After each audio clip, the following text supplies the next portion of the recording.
إلى ربي وليس إلي سوى مددت يدي مرتجيا.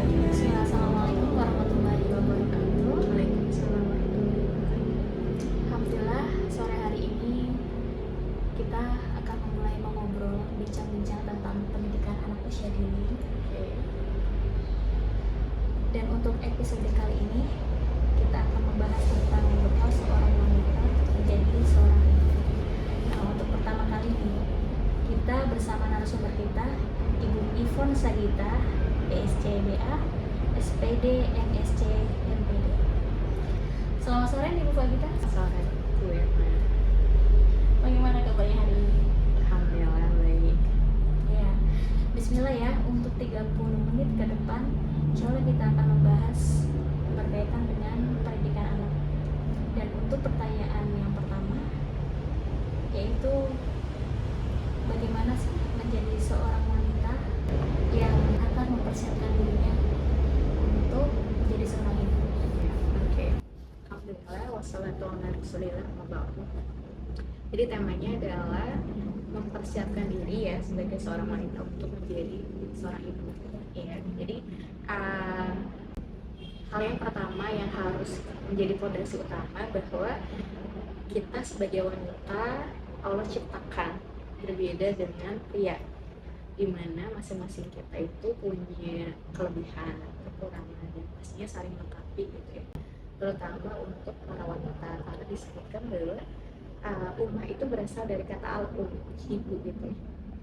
Dan ada sebuah ungkapan yang menarik bahwa seorang ibu yang baik akan melahirkan satu keluarga yang baik.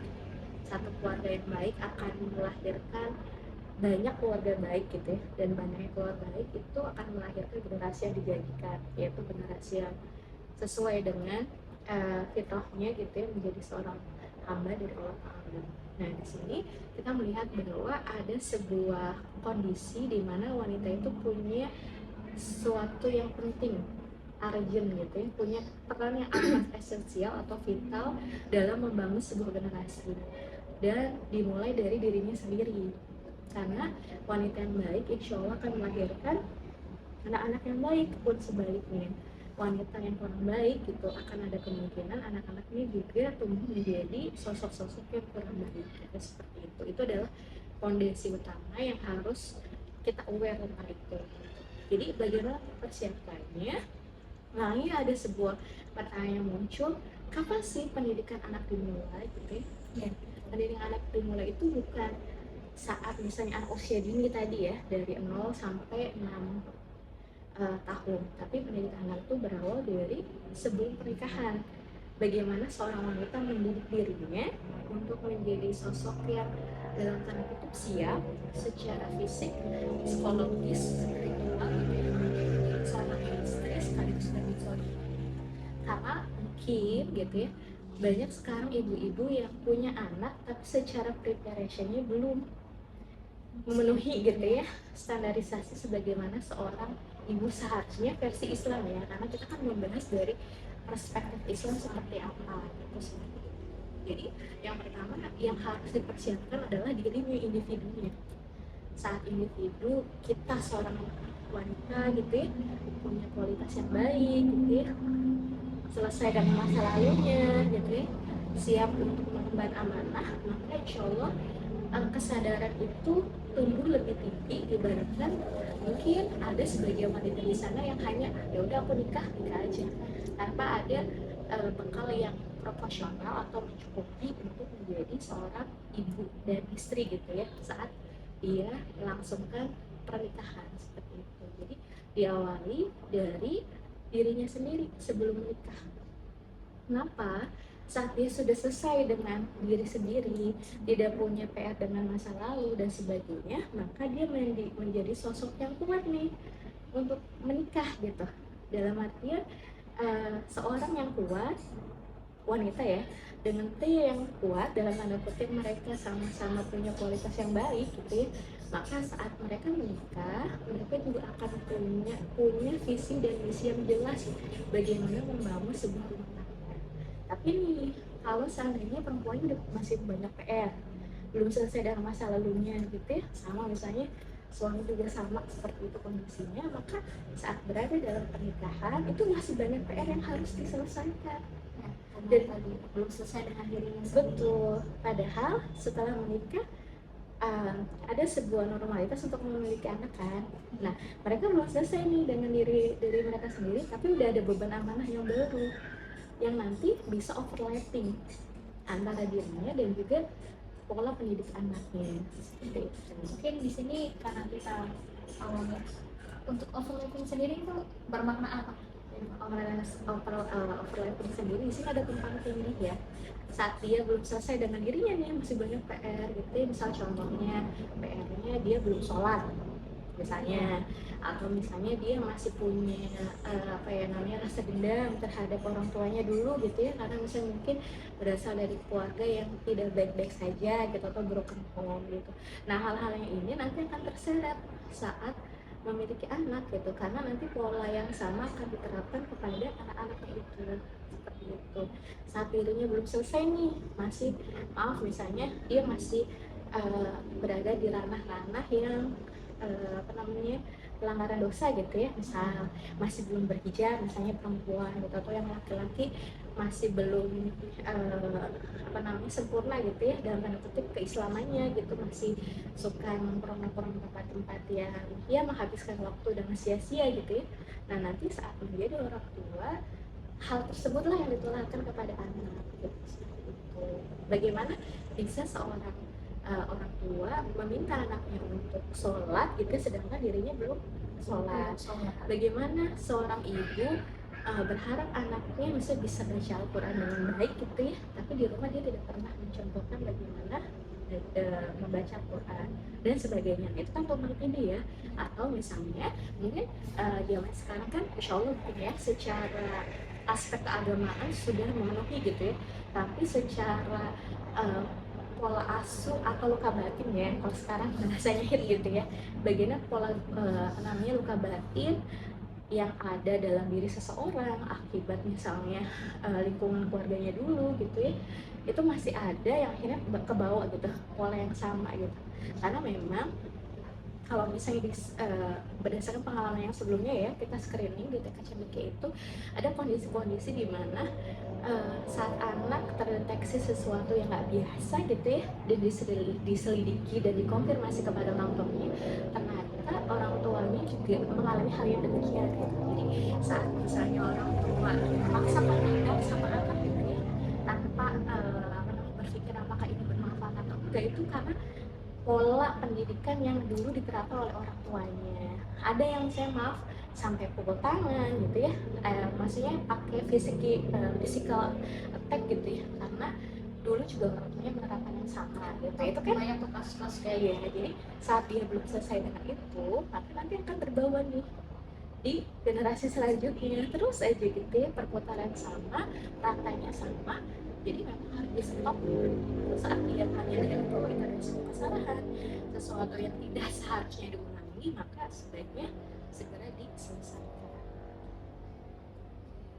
Jadi ketika kita udah memutuskan untuk menikah ya, sebenarnya kan setelah menikah itu memang normalisasinya kita kan ingin memiliki keturunan ya, ingin memiliki anak. Dan ketika kita itu belum selesai dengan diri kita sendiri, maka itu akan berpengaruh dengan masa depan anak juga, terutama dengan pola asuh ya, pola asuh anak. Dan untuk pertanyaan kedua mungkin ini ya, ada mungkin case ini. Jadi seorang wanita ini dia nggak merasakan sebenarnya dia itu punya luka batin apa enggak sih gitu. Karena mungkin dari keluarganya sendiri pun tergolong kita sebelah cukup mampu gitu lah, terbiasa dengan fasilitas ya, gitu terbiasa ya. dengan fasilitas. Ya sebenarnya kan kalau luka batin itu sesuatu yang negatif ya, namanya luka ya, kan bukan sesuatu yang membahagiakan. Mungkin kalau misalnya fasilitas itu akhirnya tidak mengganggu bagaimana dia menjadi seorang orang tua, nggak masalah juga gitu. Tapi mungkin akan terganggu saat dia tidak terbiasa dengan kesulitan gitu ya. Makanya nanti akan mengajarkan anaknya juga tidak terbiasa dalam kesulitan, segala fasilitas dipenuhi gitu ya. Padahal dalam pendidikan anak itu tidak semua keinginan anak itu harus dipenuhi. boleh memenuhi, tapi lihat dulu ke itunya, kebutuhannya, dan saat dipenuhi juga tidak langsung otomatis harus dipenuhi. Butuh nama jeda agar anak itu belajar tentang kesabaran, tentang arti menunggu gitu ya, bahwa segala sesuatu tuh nggak bisa instan, ada prosesnya. Nah, anak-anak yang terbiasa terpenuhi, kemudian dia dihadapkan sama fenomena hidup yang tidak selamanya seindah cerita gitu ya, maka akan apa ya namanya itu, akan mengalami goncangan gitu. Nah itu yang dikhawatirkan ke depannya gitu. Berapa banyak mungkin kayak sekarang banyak remaja yang menderita mental illness ya, seperti itu kan. Mungkin salah satunya ada faktor di sana, terbiasa dengan apa sih namanya, fasilitas, terbiasa dengan keinginannya semua terpenuhi gitu ya. Padahal kita harus mengajarkan kepada anak bahwa tidak semua keinginan itu harus terpenuhi, dan kalau keinginan kita semua terpenuhi itu ada di mana, di surga. Jadi ajarkan hal-hal yang seperti itu kan masalah akidah ya, saat itu menjadi sebuah fondasi bagi seorang ibu gitu. Makanya kan untuk bisa seperti itu gimana, ibunya harus belajar dulu kan. Nah makanya salah satu hal untuk mempersiapkan diri gitu ya, selain tadi selesai dengan luka batin masa lalunya, adalah ibu itu punya ilmu yang cukup. Untuk apa? Untuk membersamai anaknya. Karena kan memang honestly secara sunatullah bahwa anak-anak itu kan lebih dekat kepada ibunya ya, betul kan? Mungkin ayah mencari nafkah di luar gitu ya, waktunya juga nggak sebanyak ibu gitu. Jadi influence tuh kayak pengaruh lebih besar tuh di ibu gitu. Saat ibu masya Allah bisa mendidik dengan baik gitu ya, dan selalu meriletkan segala kejadian yang terjadi di sekelilingnya, terutama kepada anak-anaknya itu tentang arti kehidupan di akhirat, itu kan sangat baik ya. Makanya kan saat misalnya anak-anak ada anak yang jadi tantrum gitu ya, anak tantrum itu kan biasanya dia punya kayak history, dia tuh selalu keinginannya dipenuhi. Jadi kalau nggak dipenuhi dia marah gitu, berontak. Dan ada kondisi di mana saat orang tuanya udah males dalam artian ya udahlah, daripada anak aku nangis terus bikin malu gitu ya, udah dipenuhi aja. Jadi dari sana anak belajar nih, oh kalau aku nangis, aku guling-guling, keinginan aku pasti terpenuhi. Nah anak belajar itu gitu. Tapi saat orang tuanya tegas gitu ya, membiarkan dia, biarin aja mau guling-guling apa, nanti anak belajar, oh ternyata cara aku nggak efektif nih untuk meluluhkan hati ayah dan bunda agar memenuhi keinginanku. Sesimpel itu sebenarnya. Jadi anak juga, makanya kalau dalam teori pembelajaran kan tadi ya, ada apa namanya, ada conditional learning gitu, dimana saat dia bisa melihat nih, dan dia bisa merasakan bahwa oh kalau strategi gini pakai nangis aku kayak penuh, ya udah, jadi itu jadi senjata buat anak karena dia tahu dengan menangis ini akan efektif gitu. Tapi kalau orang tuanya lebih cerdas gitu ya untuk manipulasi anaknya gitu, dari jenis manipulasi yang diberikan anaknya, dia akan membiarkan saja gitu, dan mengajarkan bahwa kamu dengan cara seperti itu nggak akan bisa mendapatkan keinginan kamu. Apalagi itu caranya nggak baik kan, guling-guling gitu ya, nangis, teriak-teriak, itu kan kita udah tahu dan sepakat bahwa itu adalah kurang baik gitu. Nah seperti itu. Oke, baik. Jadi kalau ini nih, tiba-tiba muncul pertanyaan.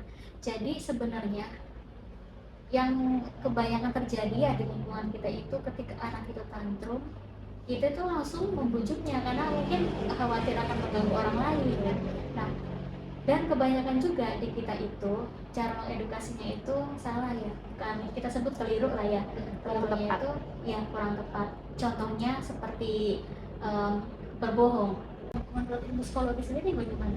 Ya, tentu saja dilihat ya, kita tahu bahwa kalau dalam ilmu Islam juga berbohong nggak boleh. Itu udah kelihatan sekali gitu, tadi jelas beneran jawabannya itu. Tapi ya sebenarnya kayak itu berbohong, tapi ada yang lebih ekstrim, yang menggoncang akidah, seperti nanti malam-malam nanti diginiin loh gitu ya, nanti ada yang datang, ada bel-gombel dan sebagainya ya. Kalau misalnya nah itu pedesaan juga biasanya gen milenial nih dulu ya sering ditakut-takutin kayak gitu kan, Iya. mitos-mitos kayak gitu kan. padahal kan dalam Islam nggak ada gitu, udah jelas sekali kan. Jadi itu bisa merusak akidah seseorang. Kita boleh menakut-nakuti, tapi dengan proporsional dan seadanya gitu ya, nggak bikin manipulasi atau mengarang-arang sesuatu yang nggak ada gitu. Misalnya nanti kalau misalnya misalnya nih ya, contohnya lagi nggak mau sholat gitu ya, nggak mau sholat, nanti oh lo nggak suka lo sama anak-anak yang nggak mau sholat gitu. Jadi kita terbiasakan saat mengedukasi anak-anak itu selalu meriletkan dengan agama, dengan Tuhannya. Kayak misalnya ada kalau misalnya teriak-teriak sama bunda itu Allah nggak suka perbuatan adik, bukan karena bundanya, tapi karena Allah tuh tidak suka saat seorang anak teriak di depan orang tuanya. Itu jadi selalu dikaitkan dengan Tuhannya, karena kita punya dasar fondasi yang jelas bahwa yang namanya reward gitu ya, atau punishment itu kan datang dari Allah Ta'ala gitu. Nah itu saat anak terbiasa dengan itu lebih, kalau menurut saya fondasinya akan lebih kuat. Itu sih yang sering terlupa ya, karena memang kita juga ingin edukasi juga. Ya makanya itu fungsinya seorang perempuan untuk belajar itu gitu. Makanya tadi selain tadi yang pertama kan beres dengan masa lalunya, dan saya yakin saat seseorang beres dengan masa lalunya itu pasti dimulai dengan ilmu. Gak mungkin tiba-tiba beres aja, tapi kan dia akan belajar ilmu tentang menerima takdir Allah, tentang kesabaran gitu ya, tentang keyakinan bahwa apa yang dulu pernah menimpanya walaupun itu menyakitkan adalah sebuah kebaikan, yang seperti itu kan, dealing gitu kan, merasa menerima takdir Allah itu juga kan nggak mungkin jelek gitu ya, butuh proses untuk itu, dan itu harus didahului dengan ilmu. Nah, kalau berbicara soal umur nih, kira-kira kalau dalam Islam, dalam psikologi Islam sendiri, umur ideal seorang wanita untuk menikah itu di usia berapa sih? Karena sekarang itu kan sedang banyak isu-isu, apalagi Gen Z ya. Gen Z itu mereka nggak kepikiran untuk menikah gitu, dan ini kan pemikiran-pemikiran yang sebenarnya harus diluruskan gitu ya. Itu bagaimana menurut Mbak Iqbal? Itu sebenarnya pertanyaannya sama ya kayak kemarin saya uas mata kuliah fikih kontemporer. Bertanya adalah apakah ada standarisasi age gitu ya, atau usia seseorang untuk menikah gitu ya. Kalau kita rujuk setahu saya ya dalam Islam gitu ya, itu kan sebenarnya nggak ada exactly time, kayak misalnya harus usianya misalnya 25 misal, atau misalnya harus usianya 30 gitu dan sebagainya gitu kan, tidak ada exactly time. Cuma saat seorang anak laki-laki gitu dia sudah balik gitu kan, sudah mimpi basah ya ditandai dengan itu. Kalau misalnya perempuan dengan tadi ya menstruasi, itu kan secara biologis mereka sudah siap secara biologis gitu ya untuk membangun semua keluarga, walaupun itu salah satu indikasi aja gitu kan. Ada indikasi lain adalah bakah gitu ya, kemampuan dalam arti apa ya, kemampuan minimal untuk diri sendiri dan juga istrinya. Jadi kan kayak namanya nikah itu kan nggak, hukumnya bisa mubah, bisa haram kan, bisa sunnah, bisa haram, tergantung konteksnya kan. Ini juga salah satu yang ditanyakan pas ujian akhir semester. Kenapa? Karena seseorang misalnya menikahkan dua saudara kandung dalam satu, itu pernikahan itu nggak boleh, berarti haram. Itu udah jelas kan hukumnya haram kan, walaupun nikah itu ya bagus, tapi saat bertemu dengan kondisi tertentu jadinya haram. Jadi ya ada juga nikah yang mubah dalam artian ya dia belum butuh banget nikah, dia nggak, karena kan pernikahan itu kan tergantung kebutuhannya dia, bener nggak? Jadi kan tidak mungkin ada kondisi di mana kita tahu bahwa salah satu ulama kita, saya lupa namanya siapa ya, Allah, beliau itu nggak pernah, tapi masya Allah walaupun tidak menikah dengan dia, saya lupa ya saat ini belum terlintas juga, mungkin kalau terlintas kan beliau nggak menikah. Imam Nawawi rahimahullah itu kan tidak menikah ya, kalau saya salah maaf gitu ya, sehingga saya beliau tidak menikah, dan ya udah karena kondisinya tidak ada kondisi mendesak beliau untuk menikah gitu ya, walaupun menikah ada setelah Nabi. Mungkin pertimbangannya adalah karena beliau sudah disibukkan dengan menuntut ilmu, membuat buku dan sebagainya, dan juga pernikahan jadinya wajib gitu saat udah nggak bisa ke Bandung lagi nih, ya kan? Justru kalau misalnya semakin ditunda semakin takut jauh dari maksiat. Maka kondisi-kondisi ini dibalikkan ke situasi masing-masing objeknya gitu. Kalau nanti idealnya seperti apa? Ya idealnya saat dia melakukan, sudah siap dengan apapun, sudah siap untuk tadi laki-laki untuk menjadi pemimpin gitu kan, terus sudah siap juga tadi untuk menjadi seorang ayah, ibu juga sama kan, sudah siap untuk melahirkan gitu ya, sudah siap menjadi ibu. Nah untuk masing-masing kesiapannya kan berbeda. Ada mungkin anak-anak yang dididik dengan baik di keluarganya, jadi usia belasnya udah mature gitu kan. Ada yang misalnya dia pendidikannya kurang bagus gitu ya, itu kalau misalnya menikah bisa ada kezaliman di sana, bisa. Jadi kan balik lagi gitu terhadap kondisi masing-masing. Apalagi udah 30 menit dulu. Oh iya, dan salah satunya lagi ya bahwa kita harus tahu bahwa kita sebagai wanita, bukan wanita ya, semua manusia itu punya dua aspek kehidupan, dua aspek apa ya namanya dalam diri dia gitu ya. Pertama fisik sama psikis kan.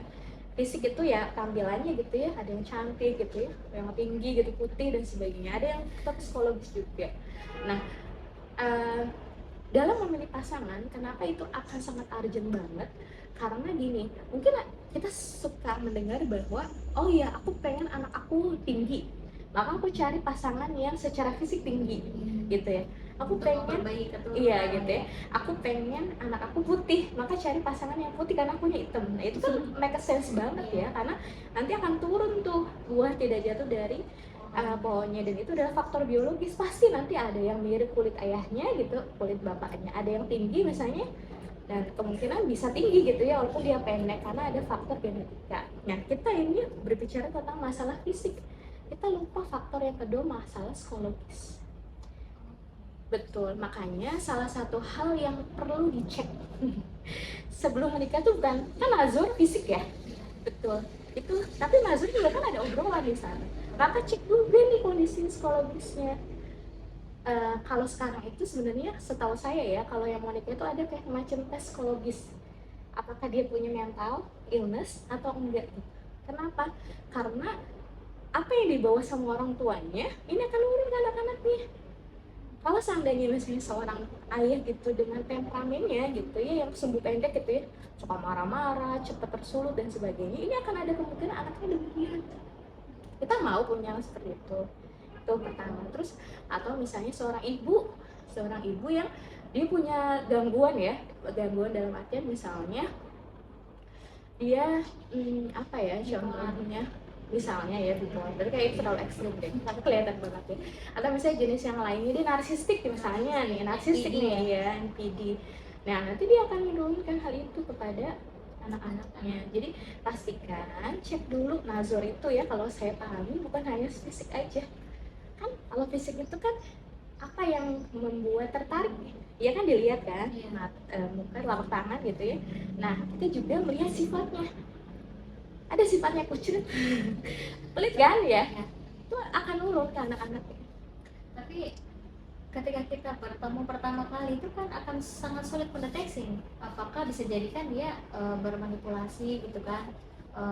Dia sadar nih bahwa dirinya ini misalkan narsistik, tapi untuk menutupi itu karena itu kan proses sedang nazar ya, ta'aruf, maka dia ya bisa mungkin dia menutupi gitu kan. Dan itu sebenarnya banyak terjadi kasus-kasus demikian gitu. Nah kalau sekarang kan zaman sudah canggih ya, ada sosial media gitu. Sebenarnya sifat seseorang tuh dia bisa dilihat dari konten media yang dia posting, sesimpel itu caranya. Selain misalnya bertanya kepada keluarganya, teman dekatnya gitu ya, bisa yang paling mudah itu sosial media. Kita bisa tahu narsistik atau enggak bisa terlihat di sana, itu pasti kok. Karena seseorang tuh bisa narsistik kenapa? Karena punya sosial media. Kalau enggak mah nggak kelihatan, bener nggak?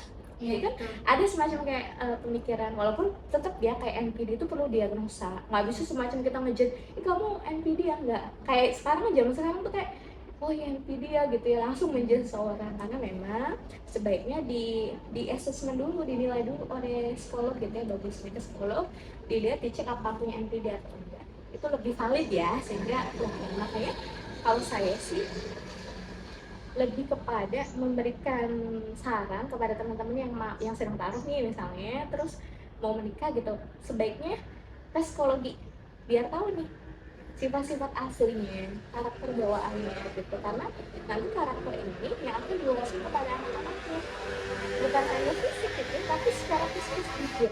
Kalau misalnya dia bawaannya mellow terus gitu ya, bawaannya sedih terus gitu ya, nanti gimana dong gitu ya. Iya, terus karena saat dia sedih, dia bawaannya mesti pokoknya negatif terus di dunia ini, di hadapan dia nggak ada yang indahnya gitu ya.